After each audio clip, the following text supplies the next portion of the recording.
എന്തൊരു ഗതികേടാണ്. ഒരു പാർട്ടിക്ക് സ്വന്തം പതാക പോലും ഉയർത്താൻ പറ്റാത്ത അവസ്ഥ. അത്രയ്ക്ക് അടിയന്തരാവസ്ഥയാണോ ഇവിടെയുള്ളത്?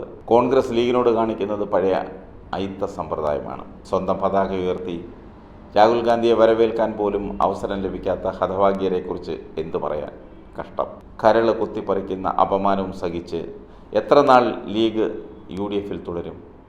ഇന്ത്യ മുന്നണിയിലെ ഒരു ഘടകകക്ഷിയുടെ സ്ഥിതി എത്ര ദയനീയം. അന്ന് തൊപ്പി ഇന്ന് കൊടി എന്ന തലക്കെട്ടിൽ KT ജലീൽ ഫേസ്ബുക്കിൽ പങ്കുവച്ച ഒരു കുറിപ്പ് ശ്രദ്ധേയമാണ്. പണ്ട് കോൺഗ്രസ് ലീഗിനോട് പറഞ്ഞത് CHനെ സ്പീക്കറാക്കണമെങ്കിൽ തൊപ്പി അഴിച്ചു വയ്ക്കണമെന്നാണ്. ഇന്ന് കോൺഗ്രസ് വയനാട് മണ്ഡലത്തിൽ ലീഗിനോട് കൽപ്പിക്കുന്നത് അബദ്ധവശാൽ പോലും പച്ച പതാക ഉയർത്തിപ്പോകരുതെന്നാണ്. നാളെ മുസ്ലിം ലീഗിൽ നിന്ന് മുസ്ലിം ഒഴിവാക്കണമെന്ന് കോൺഗ്രസ് കർശനമായി പറഞ്ഞാലും അത്ഭുതപ്പെടാനില്ല. അങ്ങനെ ആജ്ഞാപിക്കയിൽ നിന്ന് ആര് കണ്ടു?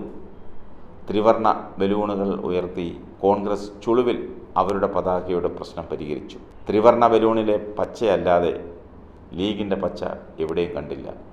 കഴിഞ്ഞ ലോക്സഭാ തെരഞ്ഞെടുപ്പിൽ ഉത്തരേന്ത്യയിൽ കോൺഗ്രസ് തോറ്റത് രാഹുൽ ഗാന്ധിയുടെ ഇടത്തും വലത്തും പച്ചക്കൊടി പിടിച്ചത് കൊണ്ടാണെന്നാണ് മുതിർന്ന നേതാക്കൾ കണ്ടെത്തിയ കാരണം.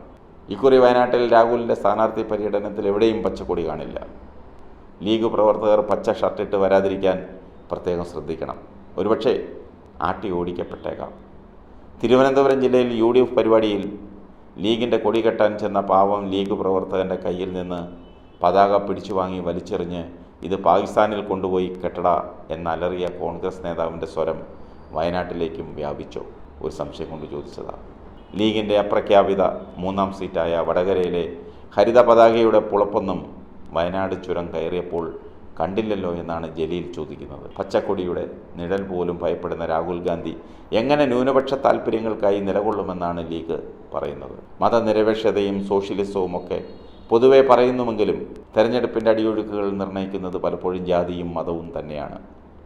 അതാണ് രാജ്യമെങ്ങും കണ്ടുവരുന്നത്. അതുകൊണ്ട് തന്നെ പരമാവധി മതവോട്ടുകൾ ധ്രുവീകരിക്കാൻ രാഷ്ട്രീയ പാർട്ടികൾ ശ്രമിക്കാറുണ്ട്. കെ കരുണാകരൻ്റെയും AK ആൻ്റണിയുടെയും മക്കൾ BJPയിൽ പോയത് ചൂണ്ടിക്കാട്ടിയാണ് മലബാറിലെ CPM പ്രചാരണം നടത്തുന്നത്. കോൺഗ്രസിനെ വിശ്വസിക്കാൻ കൊള്ളില്ലെന്നും അവർ ജയിച്ചാൽ എപ്പോഴാണ് BJPയിലേക്ക് കാലുമാറുന്നത് എന്നതും അറിയില്ലെന്നുമാണ് ഇടതുമുന്നണി പ്രചാരണം നടത്തുന്നത്.